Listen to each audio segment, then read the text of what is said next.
Bismillahirrahmanirrahim. Assalamualaikum warahmatullahi wabarakatuh.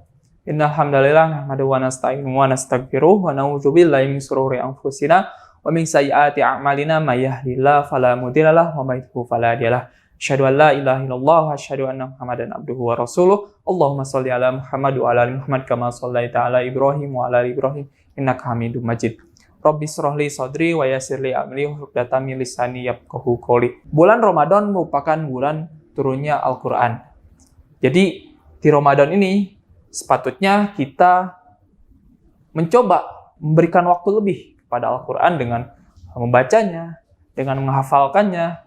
Juga coba kita pahami maksud arti, pahami apa yang dibicarakan dalam Al-Quran.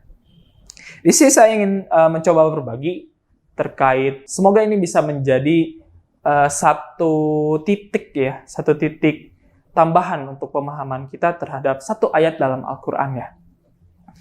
Saya coba angkat ayat atau surat yang paling sering kita baca pastinya. Dalam sholat, mungkin di luar sholat juga bakal sering gitu ya. Ya ini dalam surat Al-Fatihah. Dan ayat yang ingin saya angkat karena waktu kita terbatas, hanya satu ayat di ayat terakhir ini. Yaitu ayat terakhir dalam surat Al-Fatihah. Ghairil maghdubi alaihim waladdallin ya. Dalam surat Al-Fatihah kita ada beberapa part gitu ya, ada beberapa bagian yang agak ke ujungnya kita memohon kepada Allah diberikan petunjuk gitu ya, diberikan petunjuk terhadap jalan ya. Ihdinas siratal mustaqim, tunjukilah kami jalan yang lurus, siratal ladzina an'amta alaihim, yaitu jalan orang-orang yang telah kau berikan nikmat gitu ya. Ghairil maghdubi alaihim waladdallin gitu. Bukan jalan-jalan yang dimurkai dan bukan jalan-jalan mereka yang sesat gitu. Nah, di sini saya coba kasih satu ilustrasi siapa itu al-maghdub, siapa itu ad-dhalin gitu, yang kita berdoa kepada Allah di setiap sholat kita bahwa kita jalan yang kita minta petunjuk pada Allah itu bukan jalan mereka yang al-maghdub gitu, bukan mereka yang ad-dhalin gitu ya tadi ya. Yang kalau diartikan Quran yang sering kita baca mungkinnya al-maghdub ini atau al-maghdub ini disebutkan orang-orang yang dimurkai gitu ya. Dan ad-dhalin ini disebutkan orang-orang yang tersesat gitu ya. Ya saya kasih sebuah ilustrasi ya untuk menggambarkan siapa al-maghdub, siapa ad-dhalin ini. Tapi sebelum masuk ke ilustrasi tersebut, dalam salah satu hadis disebutkan bahwa dua karakter ini gitu ya. Itu karakter yang satu al-maghdub ini biasanya bisa digambarkan sebagai orang-orang ahli kitab atau orang-orang Yahudi gitu ya, dan ad-dhalin ini bisa disebutkan orang-orang ahli kitab yaitu Nasrani gitu. Bagaimana kita memahaminya gitu ya? Kenapa disebutkannya bukan langsung aja gitu, ghairil yahud wala nasoro gitu ya, bukan jalan orang-orang Yahudi dan bukan jalan orang-orang Nasoro. Nah, yang bisa kita ambil dari sana ini bukan soal agamanya apa gitu, dia agama Yahudi dan Nasrani misalkan, tapi karakternya gitu ya, karakter ada dalam orang-orang tadi, orang-orang ahli kitab Yahudi gitu, dan orang-orang ahli kitab Nasoro gitu, atau Nasrani gitu. Yang ada karakternya itu yang al-maghdub dan ad-dhalin tadi gitu. Nah, bagaimana kita coba memahaminya? Saya coba kasih ilustrasi, jadi seperti ini misalkan. Misal saya punya dua keponakan gitu ya, namanya Khalid dan Umar gitu ya, Khalid dan Umar. Saya kasih tahu ya, saat itu Umar nggak ada di tempat, misalkan saya waktu itu di dapur gitu ya, saya nitip pesan ke Khalid, ini ada kue, jangan dimakan ya, jangan dimakan kuenya gitu. Om mau pergi dulu ke masjid misalkan.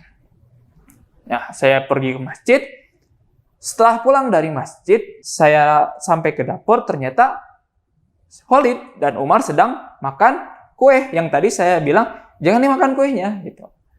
Nah, di situ mana yang saya ngambek paling ngambek gitu ya kepada keponakan saya gitu.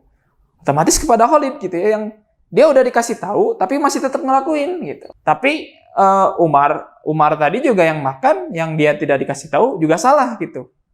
Karena yang makan kue yang tadi saya bilang jangan gitu. Nah, ini sebuah gambaran gitu bahwa kualitas al-maghdub gitu, yang dimurkai itu adalah orang-orang yang dia udah dikasih tahu gitu ya.